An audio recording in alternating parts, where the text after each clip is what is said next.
Walang pinoprotektahan, walang kasinungalingan, serbisyong totoo lang.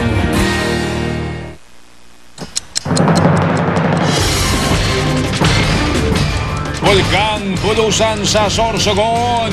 Patuloy ang pag-aalboruto. Posibleng pagbubuga ng magma. Pinag-aaralan ng PHIVOLCS. Magkagas na langis mula sa pipeline sa Makati. Kitang-kita sa exclusive video na ibinigay sa GMA News. Exclusive! DOJ, inumpirmang sa isang lugar lang sa Pilipinas nagkukuta ang wanted na si Senador Ping Lacson. Ilang grupo nakangambang baka manumbalik ang organ trafficking sa Pilipinas. Health Secretary Enrique Ona iginit na hindi tatanggalin ang ban sa organ donation sa ngayon. Sa pagbabalik ng biyaheng totoo, Kaban ng Bayan, sisiya sa atin. Pondo pambili dapat ng buto ng gulay. Ipinambayad sa kuryente. Mukha na mga bayani sa pera natin. Babaguhin bilang pangontra sa pamemeke. Babaeng naputulan na mga binti sa pagsabog sa bar exams. Nag-alay ng kanta matapos siyang parangalan.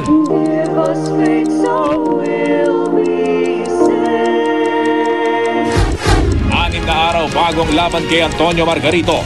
Manny Pacquiao ayaw ng paawat sa training. Jackpot sa loto.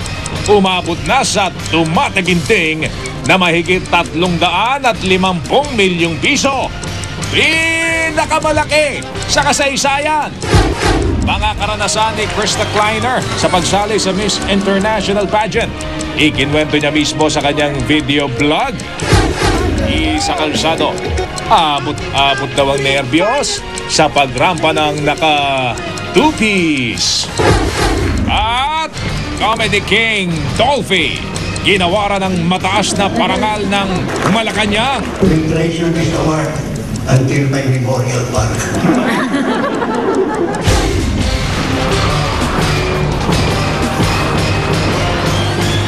Mula sa GMA Network Center, narito si Mel Bianco, Mike Enriquez. Ito ang 24 oras.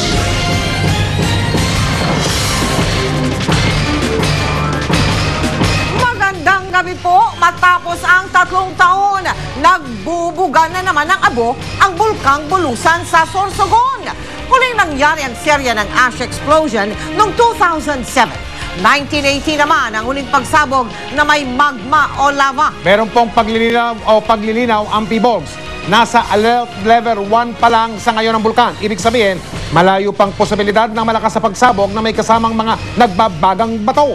Pero pinag-aaralan na rin ng PHIVOLCS kung maglalabas na ba ang bulkan ng tinatawag na magma. Nakatutok si Rauna Crisostomo live mula sa Irosin, lalawigan ng Sorsogon. Rauna!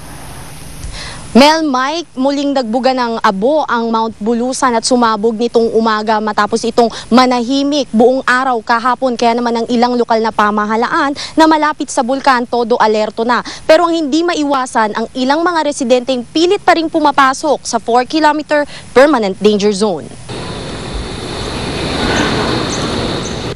Nag-alboroto na naman ang Mount Bulusan pasado alas 6 ng umaga kanina. Unang nagkaroon ng phreatic eruption o ash explosion ng bulkan nung Sabado, kung kailan mas malakas ang pagsabog at mas marami ang ikinalat nitong abo. Kanina ang ilang bayan sa Sorsogon muling nakaranas ng ash fall. Sa barangay Buraburan sa Huban, nag-iwan ng bakas sa mga halaman ng abo. Konti lang ang putok ng tunog niya. Oh. Tapos nagkuhan na ng kuhan. Nagbuga na ng kaunting abo. Ganito, ganyan. Pero hindi marami. Hindi marami. Nakapal talaga to. Mayat mayari ng punas ni Aling Jocelyn sa kanyang mga gamit sa karinderya sa Barangay Bolo sa Irosin.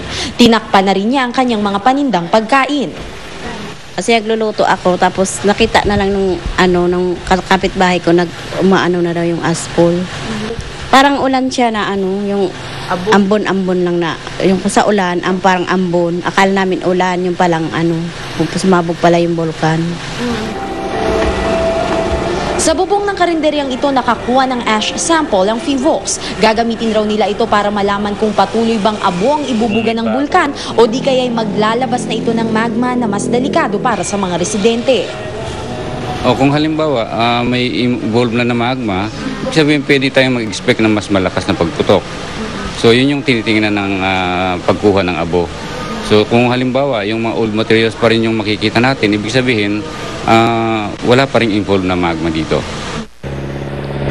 Sa tala ng PHIVOLCS, 1918 pa huling pumutok ang bulkan na may dalang magma o lava. Noong 2007 naman, pinakahuling pumutok ang Mount Bulusan na may ibinugang abo. Dito sa Barangay Cogon, kitang-kitang naging epekto ng lahar flow matapos ang sunod-sunod na ash explosion noon.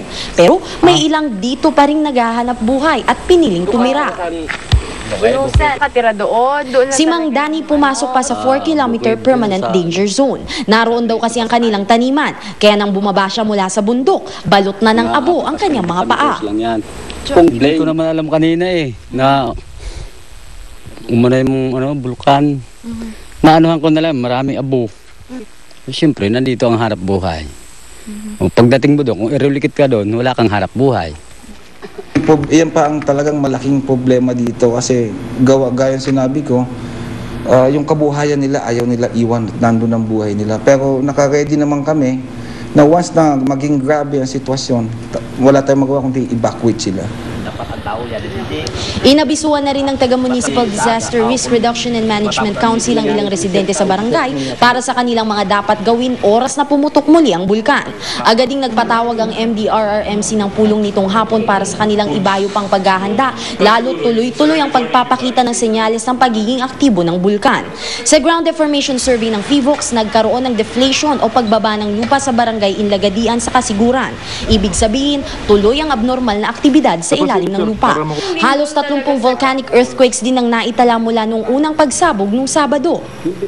Pero di naman ito nararamdaman ng tao.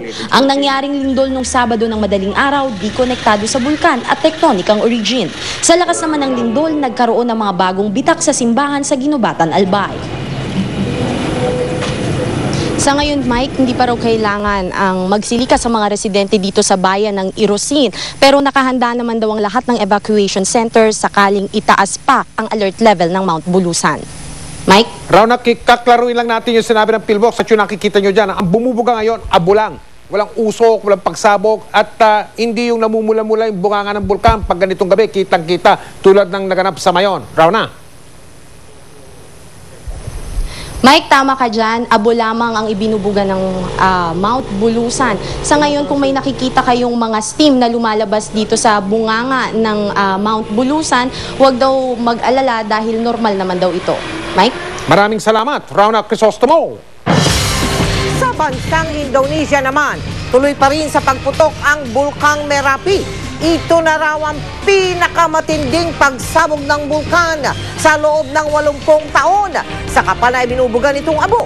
Kanselado hanggang kahapon ang mga international flight sa Jakarta. Ngayong araw lang uling pinayagan ang mga international flight. Nakatakda pa namang bumisita bukas sa Indonesia si US President Barack Obama. Mahigit 140 na ang patay dahil sa pagputok ng bulkan. Daang-daang libo na rin ang lumikas. Pati naman ang mga sinaunang templo nanganganib masira dahil sa ashfall. At meron po tayong bagong kaganapan tungkol sa tumatagas na petrolyo na 4 na buwan nang namemerwisyo dyan sa Luzon, Makati. Malapit na raw malutas ang problema sa pagkabutas ng tubo o pipeline. Ayon sa kumpanyang First Philippine Industrial Corporation, ngayon lang nagkaroon ng ganyang pangyayari. Pero sa video na nakuha na ng GMA News, kita ang tapal sa isa pang bahagi ng tubo. Posible raw na yun ay senyales na dati na raw nagkaroon ng butas. Nakatutok si Chino Gaston, live mula sa Luzon, Makati. Chino, kamusta na dyan? May kinaasang 16 na oras na lamang itatagal ng pangungumpuni dito sa tumatagas na pipeline dito sa Makati City.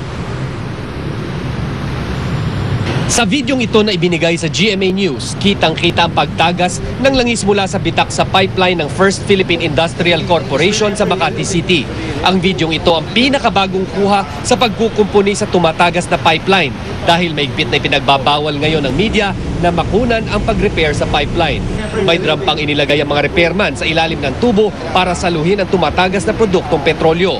Pansin din ang malaking patch o tapal sa bakal malapit sa bitak. Ayon sa nagbigay ng video, hinala nila ito'y tanda ng dati ng pagkukumpuni sa dati ng sira sa pipeline. Pero ayon sa FPIC, ngayon lang sumailalim sa anumang repair ang bahagi na ito ng pipeline. Pag meron nung araw na inspection, pag may nakita silang konting uka, no, pitting, they actually introduce this, no, as a preventive measure. Nangakong FPIC na sa loob ng 16 na oras matitigil na ang pagtagas at maayos na ang pipeline. Sa ngayon daw, hinahanda na nito ang repair na kung tawagin nila ay straightforward. Tatakpan ang 5 gamunggong butas sa bakal nito at saka iwe-welding. Nanindigan ng FPIC na hindi sila nagkulang sa maintenance. Katunayan, every 5 years daw ay sinusuyod ang pipeline para tingnan kung may parting may dent, mahina at maaring pagmula ng tagas. Pero ayon sa abogado ng West Tower, magsasampa pa rin sila ng kaso laban sa FPIC dahil sa abala at panganib na dulot ng leak. Sa ngayon, sarado ng kondominium at napilitang magsialisan ang mga residente. That volume of spillage, we call it now an oil spill because the pipes were installed by their own admission, FPIC, as far back as 1969. It is in the nature of those pipes that they have to be replaced. Ayon kay Gapunan, tinatayang 16 na bariles ng langis ang tumatagas mula sa leak kada araw. Maaring kontaminado na rin daw ng langis ang groundwater sa ilalim ng lupa na mapanganib sa gumagamit ng tubig poso sa lugar. Dahil dito, ipapatawag sa Senate inquiry sa darating na Lunes ang mga opisyal ng FPIC, DENR, DPWH, pati na rin ang mga tagapangasiwa ng West Tower Condominium.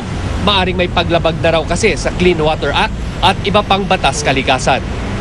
Titignan din po natin yung environmental impact na nangyari dito sa lugar na ito. Alam mo, nakakalaso yan. Grabe yung long-term impacts on the human body. Ayon sa senador, sino man ang may sala, dapat pasanin ang gastos sa cleanup at iba pang danyos na tinamo ng mga residente. Sa ngayon, wala pa raw na monitor ang Makati City Government ng mga nagkakasakit dahil sa pagtaga sa pipeline. Mike, hanggang ngayon ay hindi pa rin pinadadaan ang mga mabibigat na sasakyan sa taas ng Magallanes Flyover matapos magkaroon ng bitak ang pundasyon nito. Nagsagawa na ng repair sa mga otoridad para patibayin ang tulay laban sa posibilidad o panganib na tuloy ang pagbigay nito kapag dinadaanan ng mga mabibigat na sasakyan. Mike? Mabuti na lang, Chino, hindi umuulan dyan sa kinalalagyan nyo, dyan sa may tagas na yan, sa may tubo. Maraming salamat, Chino Gaston.